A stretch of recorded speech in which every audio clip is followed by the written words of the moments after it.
Halo sahabat Rally, kita ketemu lagi kali ini dengan podcast yang kesekian kalinya.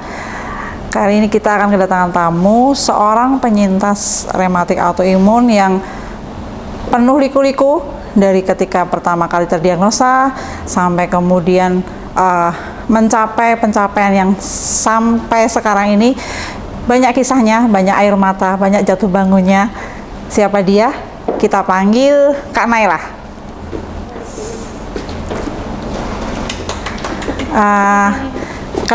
Perkenalkan diri Kak ke teman-teman Rally. Oke, teman Rally semuanya, perkenalkan saya Naila Tresnawati, saya penyintas SLE dan Sjogren. SLE dan Sjogren dari tahun terdiagnosanya dari tahun 2020. Prosesnya pasti kan panjang ya Kak ya untuk sampai terdiagnosa SLE plus Sjogren ya. Iya. Gimana nih ceritanya? Oke, ini ceritanya sangat panjang sekali. Gak langsung terdiagnosa bahwa ini sakit SLE gitu ya.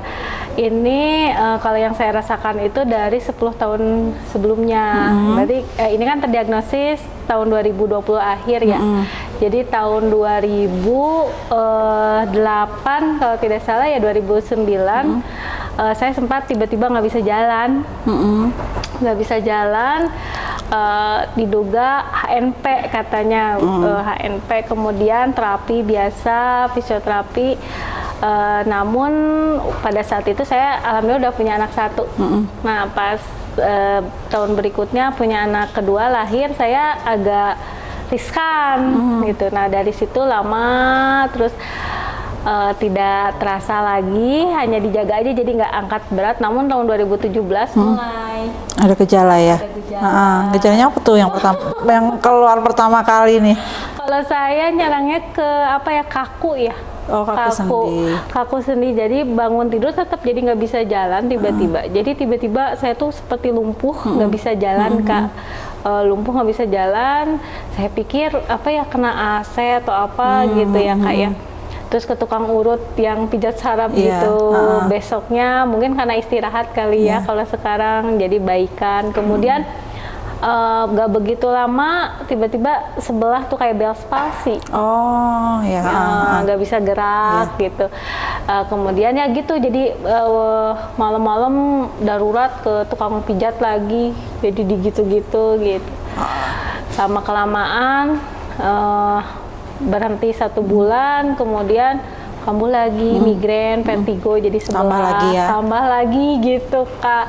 Jadi terus-terusan sehingga akhirnya kesemutan gitu. Akhirnya memutuskan ke dokter saraf. Di dokter saraf, nah disitulah dapat obat-obatan yang entah obat apa dulu kan kurang tahu ya, kayak nggak tahu dikasih steroid apa gitu.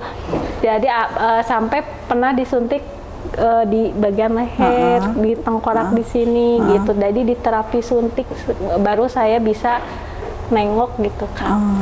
Jadi memang panjang ceritanya, itu belum cukup sampai situ Kak. Itu dari 2017 kesemutan. Kemudian setelah kesemutan itu ke dokter saraf terus, tambah nggak bisa gerak terus. Jadi agak kelumpuhan yang kanan, mereka pikir kan dari saraf atau ke otak dan lain sebagainya. Jadi dirawat lagi gitu. Bolak-balik gitu ya. Bolak-balik terus-terusan. Sampai akhirnya saya kan di daerah Cirebon. Sampai akhirnya saya dirujuk ke RSAS pada saat itu. Namun qadarullah dokter yang memeriksa di RSAS waktu itu tuh dialihkan ke dokter saraf tidak bertemu. Jadi aku akupresur aja. Jadi nggak bisa gerak sama sekali. Jadi ngambil sendok pun nggak bisa Kak. Jadi nggak bisa ngapa-ngapain, dan itu fatigue, mungkin kalau sekarang bahasanya fatigue tahu ya, fatigue hebat ya, nggak bisa ngapa-ngapain gitu.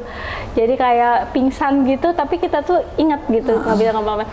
Nah hanya di akupresur sedikit-sedikit, lalu seminggu kembali lagi gitu. Jadi tapi tiba-tiba seminggu itu bisa gerak, bisa gerak.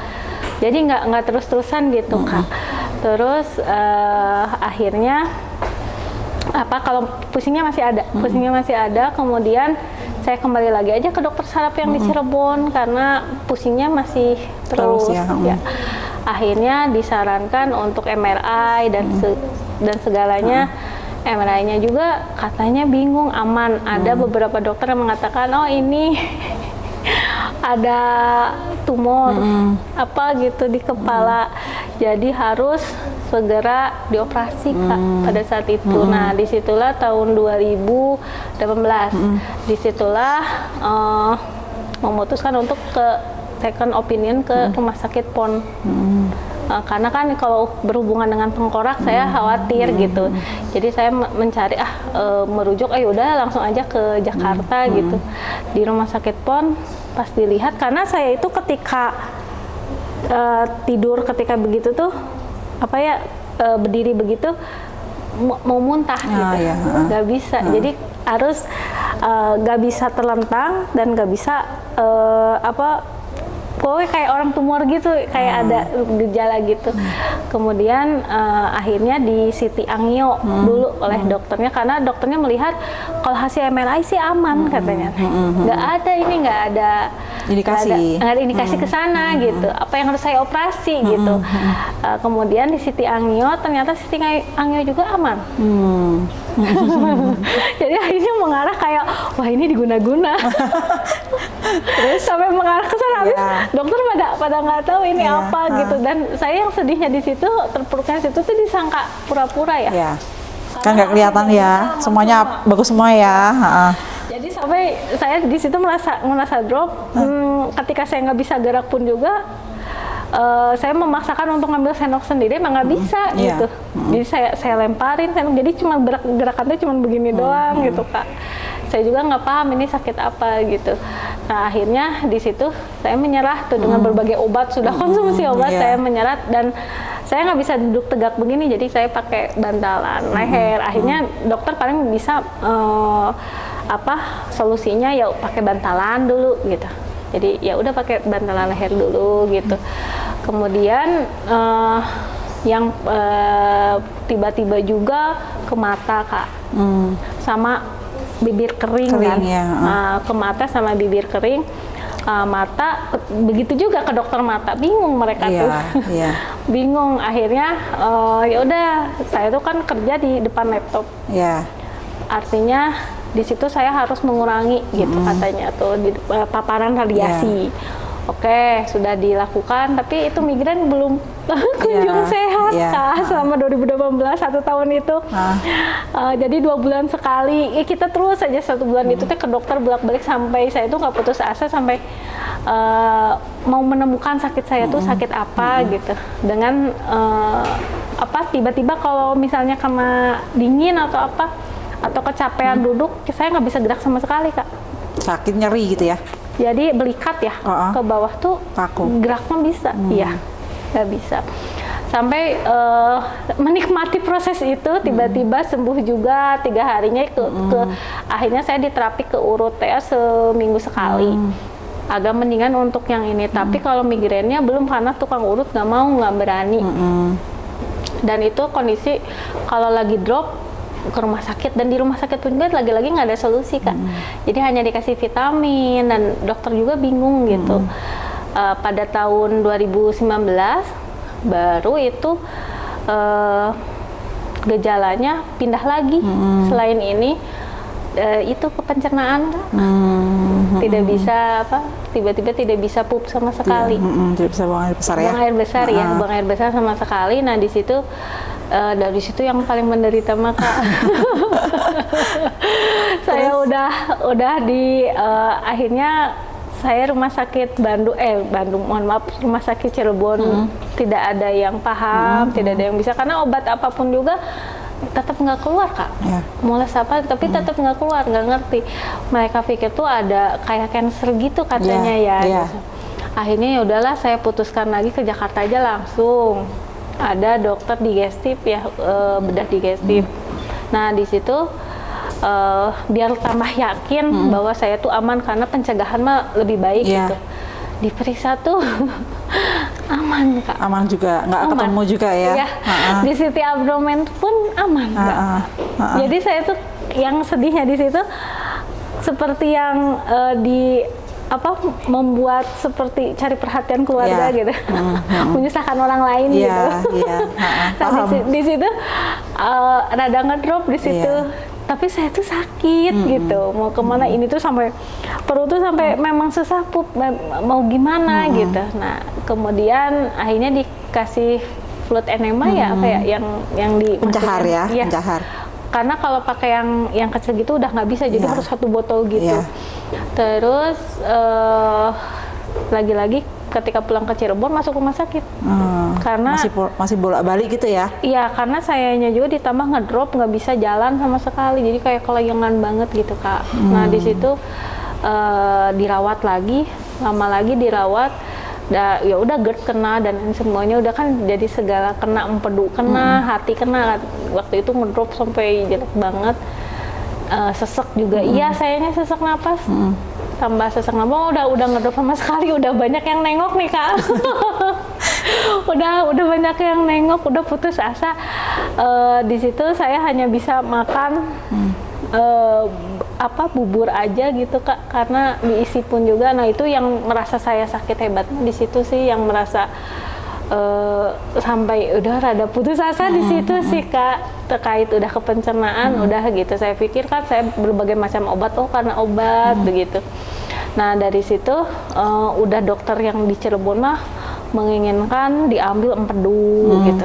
Namun dokter yang di Jakarta apa yang harus sampai dia alhamdulillahnya memberikan nomor HP-nya gitu, apa yang harus saya operasi karena baik-baik aja gitu ya, nggak ada batu, nggak ada apa gitu, ini hanya radang biasa katanya empedunya, tapi belum nemu terus sampai ke ini, sampai terdiagnosanya gimana tuh caranya? Nah, sampai tahun 2020 kita tuh isolasi ya, waktu itu teh COVID ya. Nah 2021 saudara ini yang suka ke Kak Dewi itu, saudara pun sama hanya ke saluran kencing apa gitu. Jadi bolak-balik sama, namun gejalanya kita berbeda gitu. Hanya respeknya gini, kata saudara tuh kita cek ke dokter ini deh, gitu. Kita cek ke dokter ini coba. Nah alhamdulillah terkait GERD-nya petunjuk qadarulahnya, petunjuk beliau gitu, petunjuk Kak Dewi itu akhirnya ke dokter rekomendasi dokter itu, kemudian dicek, ya memang positif, kalau untuk GERD-nya memang positif bakteri pylori, alhamdulillah terdeteksi. Nah dari situ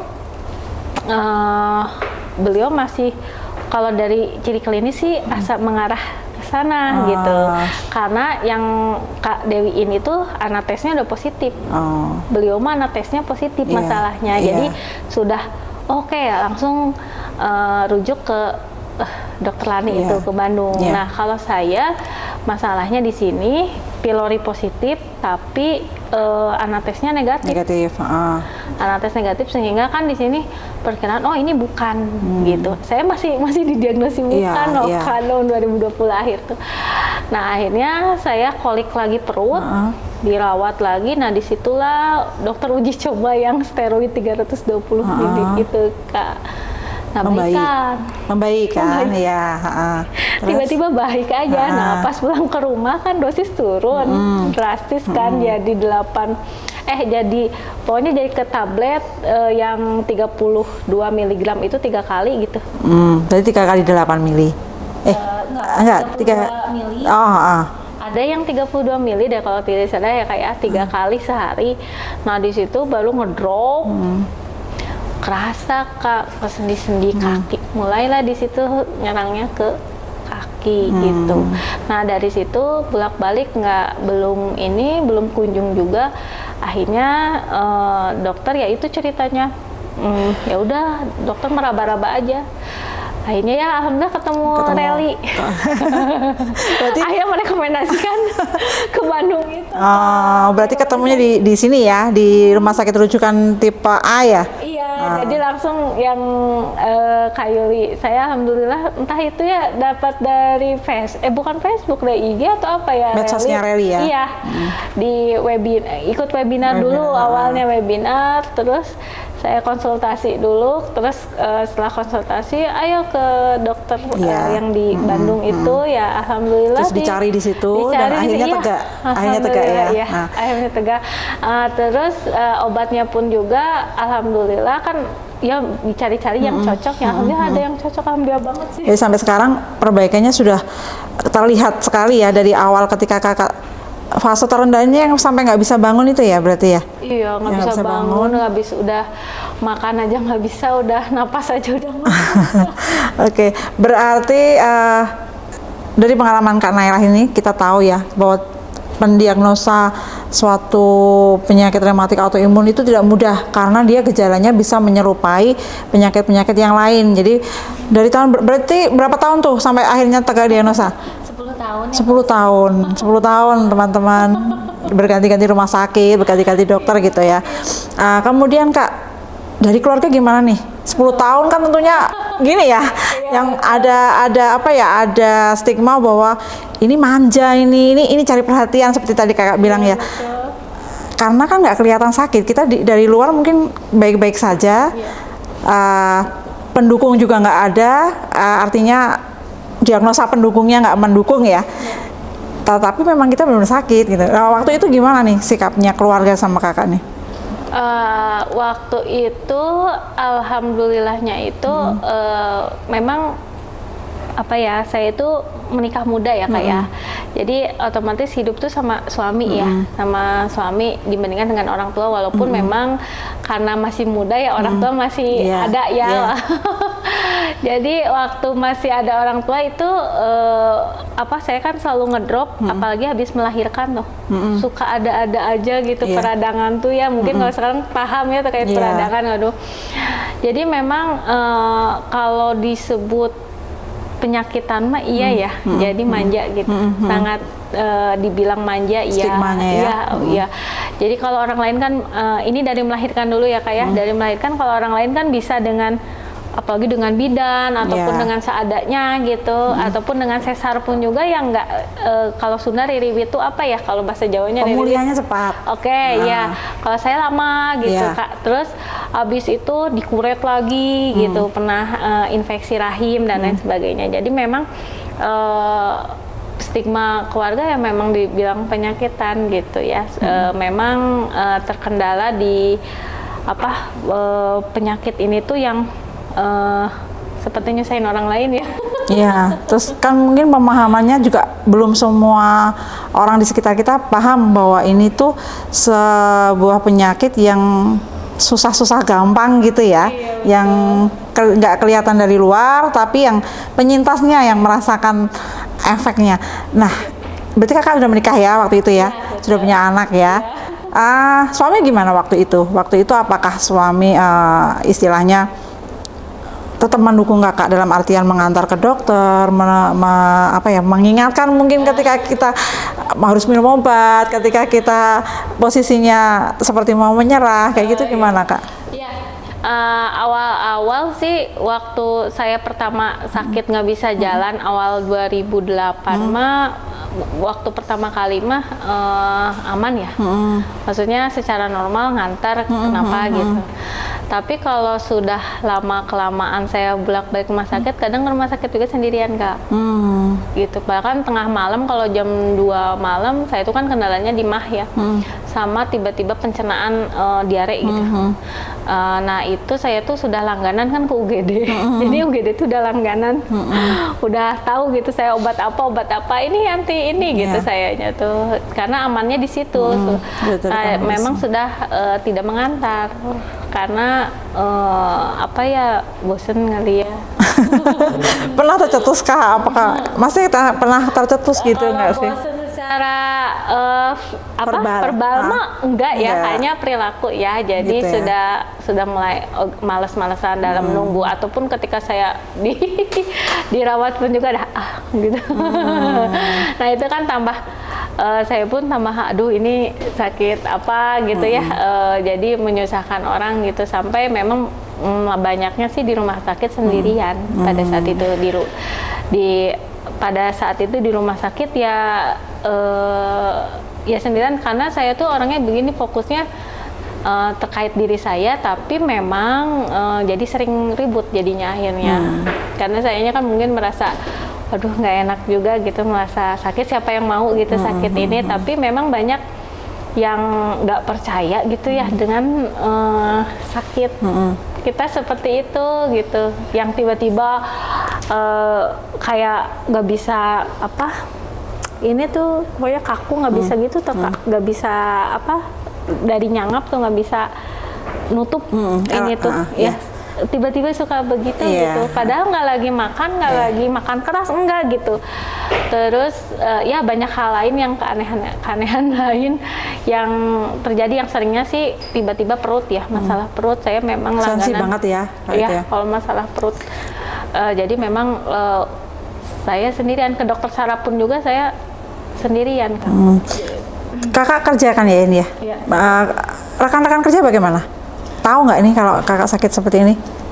Tahu ya. Bahkan alhamdulillahnya diberi, karena saya terlihat mandiri sendiri mungkin ya. Pada saat itu terlihat sendiri, jadi bahkan memang sih saya akhirnya gini Kak, saya itu nggak mau berpikir negatif, karena saya itu tempat kerja, jadi saya itu nggak pernah melihat kesan negatif teman-teman. Namun saya yang perlu syukurinya, atasan sayanya paham dengan itu aja, dengan sakit saya, jadi saya memang diberikan keringanan untuk izin.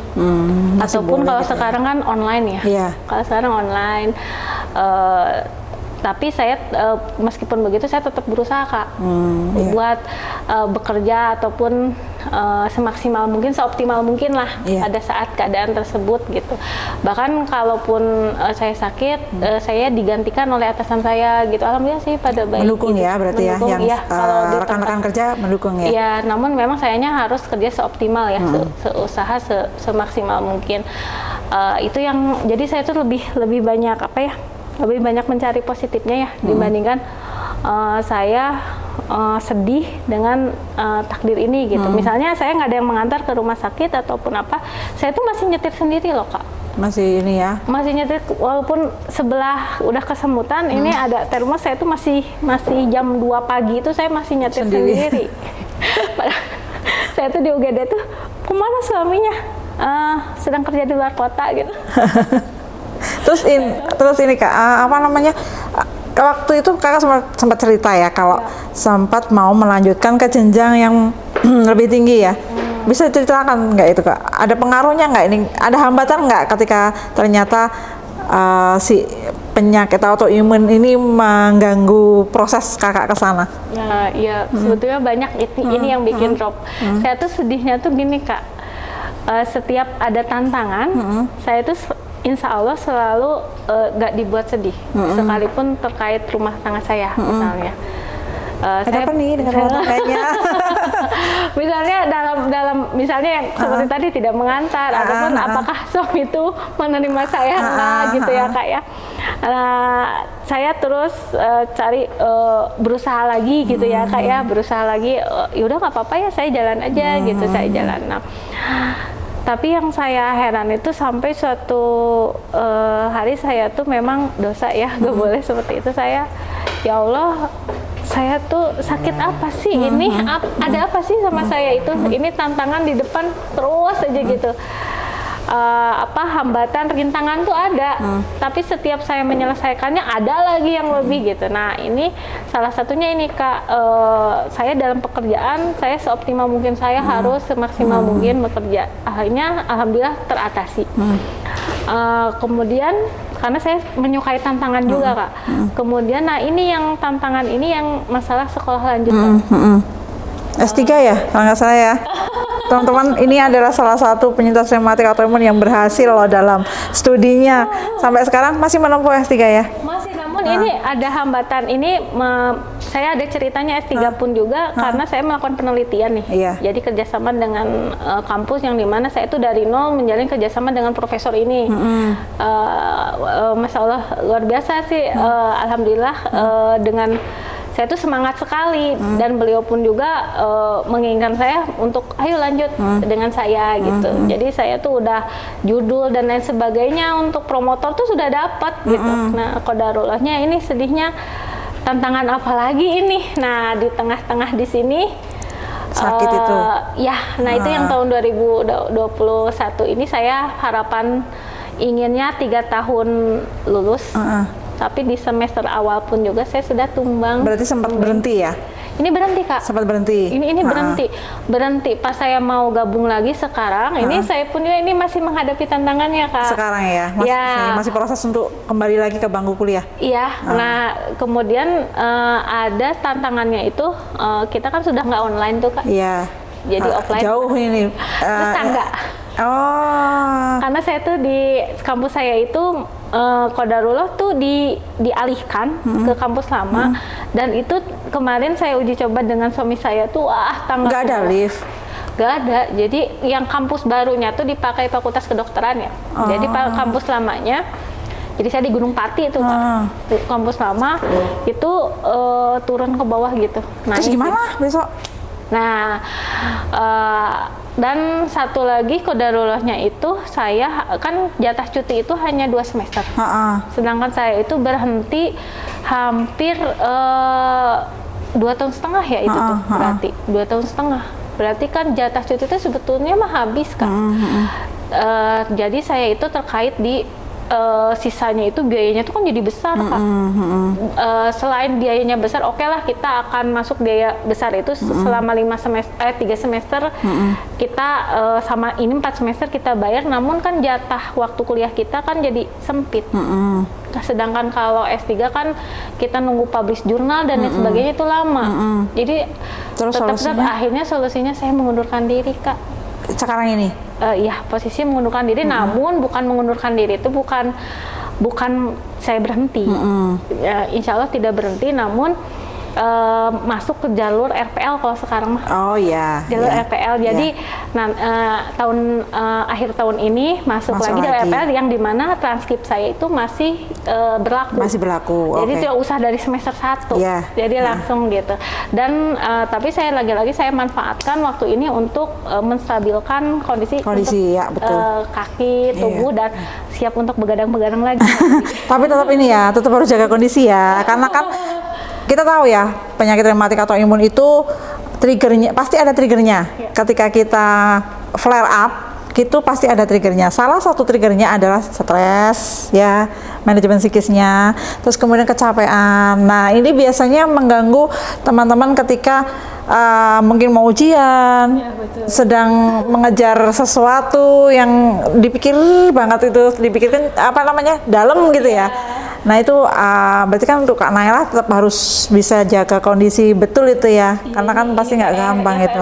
Biasanya saya harus jam 8 harus di atas kasur. Sekarang misalnya harus sudah mulai lagi jam 12 untuk tidur gitu. Jadi semangat ini mengatur itu ya. Namun yang paling jelas mah ini Kak, mengatur secara psikis kita. Iya.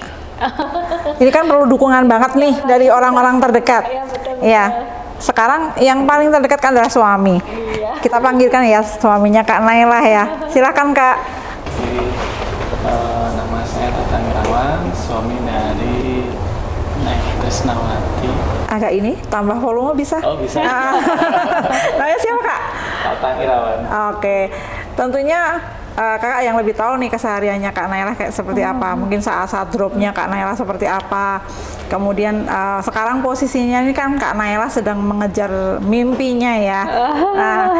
Siap nggak nih untuk mendampingi beliau nih menggapai mimpi? Harus siap. Harus siap ya. Salah satu ini kiatnya gimana Kak?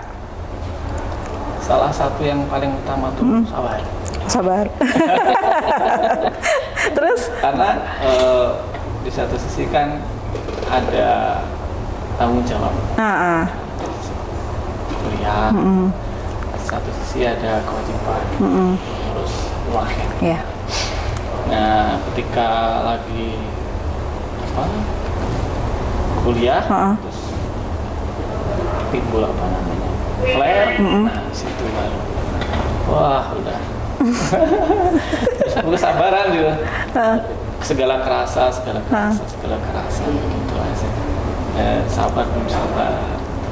Supaya apa ya, enjoy gitu menjalani kuliah dengan kondisi yang memang tidak seperti dulu lagi. Iya.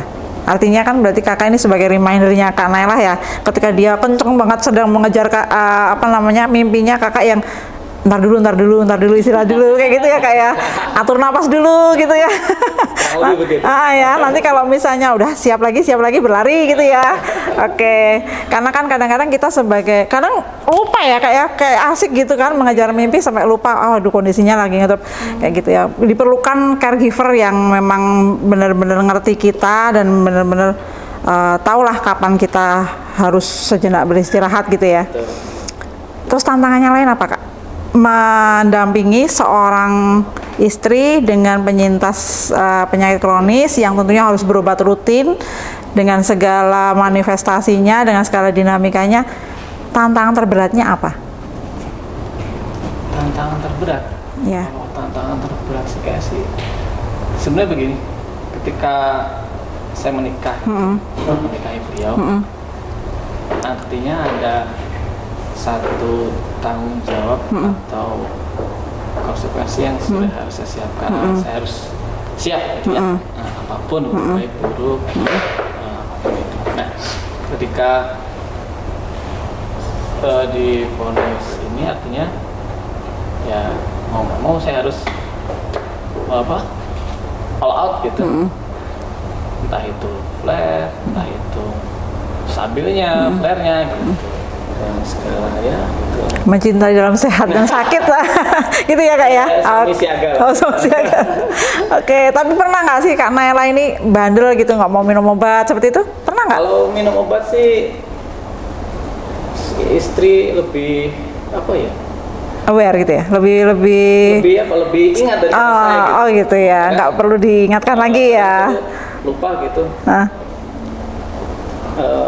Udah minum obat belum?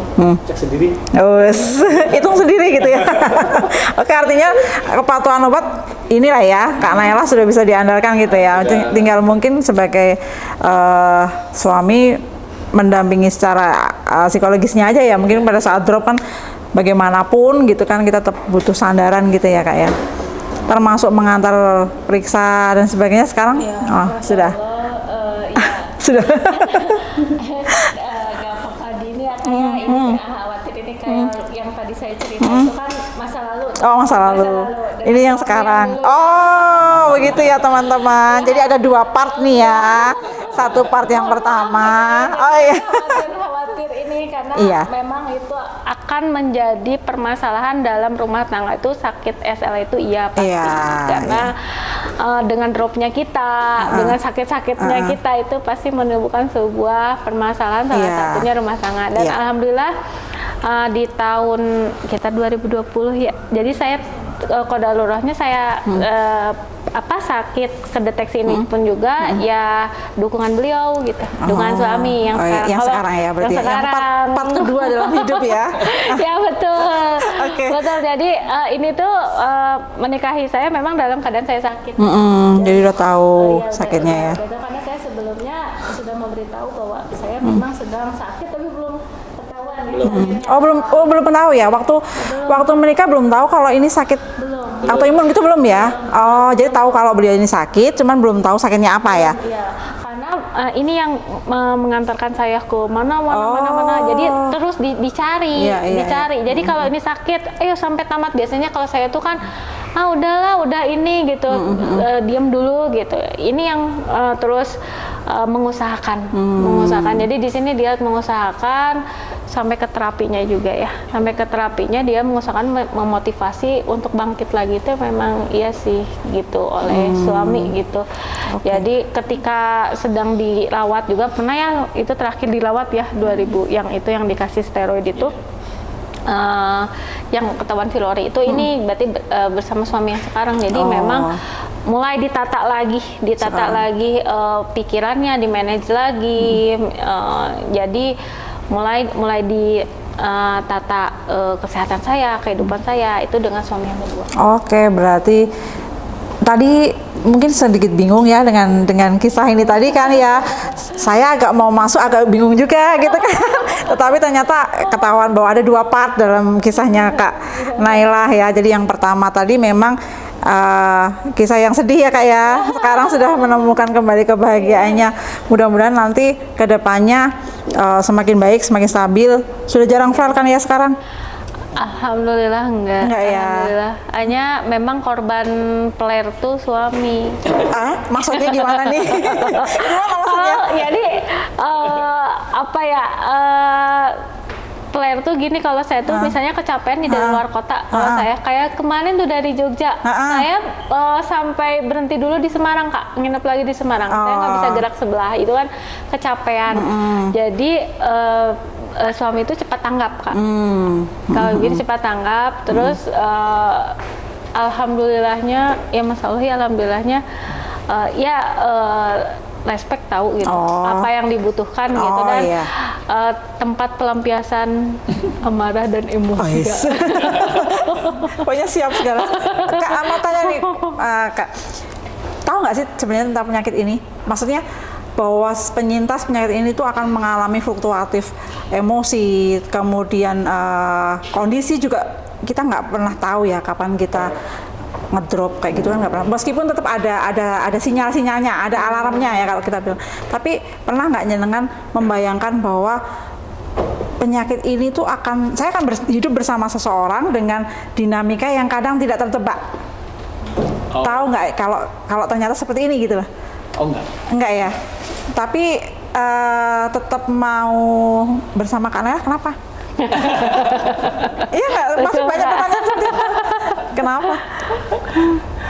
Kalau saya begini, dari awal itu kan melalui pernikahan dulu. Menikah itu menurut saya baik buruk, ada tidak ambil apa? Terima. Terima. Jadi ya apa baiknya, buruk ya kita terima. Istilah apanya ya, resiko lah, konsekuensi dari sebuah pernikahan ya, kamu terima jeleknya, terima baiknya gitu. Jadi ketika flare atau ketika memang ya senengnya gitu ya bersama-sama gitu. Jadi kayak apa ya, asik aja. Pokoknya, asik aja ini ya. Ketika sakit ini flare dan tidak diketahui kapan. Ketika nggak datang ya senang aja gitu. Ketika datang ya sabar aja. Nanti juga akan hilang. Oke. Ketemu senang. Gitu. Oke. Tapi ini nggak ikut belajar nggak? Kan Kak Nailah ini sering ikut webinarnya kita ya. Sebagai caregiver, Kakak juga mengikuti nggak? Artinya ingin tahu nggak sih tentang penyakit ini seperti apa, bagaimana caranya mendampingi beliau gitu? Ada keinginan untuk tahu nggak, untuk belajar gitu, pengen nggak? Pasti ya. Cuman memang karena waktu ya, jadi ketika webinar saya nggak bisa ikut. Dari istri yang ikut, nah habis itu diskusi gitu ya? Cerita. Oke, ya. Oke, baik. Ini kan sebagai salah satu dari pengalaman teman-teman yang di luar sana pasti banyak, ya. Banyak yang kadang bercerita bahwa harus mengalami kegagalan rumah tangga ketika terdiagnosa suatu penyakit yang dalam tanda kutip belum ditemukan obat untuk sembuh gitu kan ya, sehingga mungkin tidak siap atau mungkin berkurang kadar cintanya mungkin ya, takut dengan apa yang akan terjadi ke depan, sehingga akhirnya banyak pertentangan dan sebagainya, dan justru ini membuat pukulan berat bagi si penyintasnya. Tentu Kak Nailah waktu itu juga merasakan sendirilah seperti apa, dan Kak Nailah adalah satu bukti bahwa beliau bisa bangkit lagi, memulai lagi part keduanya, dan alhamdulillahnya mendapatkan suami yang mengerti, mendukung, dan senantiasa menjaga ya. Kemudian Kak Nailah juga contoh dari seorang yang gigih mempertahankan atau mengejar mimpi. Jadi ketika sakit itu bukan akhir dari segalanya ya Kak ya. ketika sedang tidak mampu lagi untuk mengikuti perkuliahan, beliau memilih berhenti dulu gitu ya, menstabilkan dulu.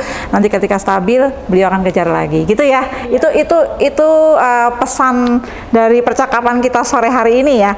Dan buat teman-teman semua di sana atau mungkin caregiver dari teman-teman penyintas rematik autoimun mungkin bisa mencontoh pasangan suami istri ini bahwa ketika kita sudah mencintai seseorang, berarti kita akan menerima beliau ini dengan baik dan buruknya, karena hidup tidak selalu indah ya, pasti ada naik turunnya, bukan hanya penyakit, mungkin ada kondisi lain juga yang akan memaksa kita harus berjuang bersama seperti itu. Jadi